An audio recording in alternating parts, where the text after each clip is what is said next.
Welcome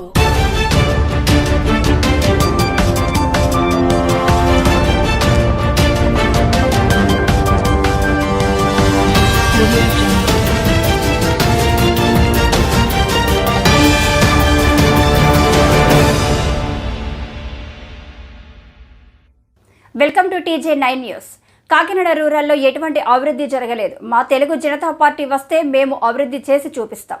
BC, SC, ST, minority పేద ప్రజల కష్టాలపై అసెంబ్లీలో పోరాడతాం. వారి కష్టాలను తీరుస్తాం. కాకినాడ రూరల్లో ఉన్న అన్ని గ్రామాల్లో సమస్యలపై అసెంబ్లీలో పోరాడి మౌలిక వసతులను అందిస్తాం. ఈ సమస్యల పోరాటానికై మీ పెద్దంశెట్టి నామినేషన్ వేశారు తెలుగు జనతా పార్టీ. ఈరోజు కాకినాడ 2 నియోజకవర్గంలో పేదల పార్టీ అయిన తెలుగు జనతా పార్టీ తరఫున నేను ఎమ్మెల్యేగా నామినేషన్ వేయడం జరిగిందండి. నియోజకవర్గంలో కరప మండలం గొడ్డపాలెం గ్రామానికి చెందిన వ్యక్తిని నేను. పేదల సమస్యల మీద అనేక రకాల పోరాటాలు చేసి దూసుకెళ్తున్న నాయకుడిని.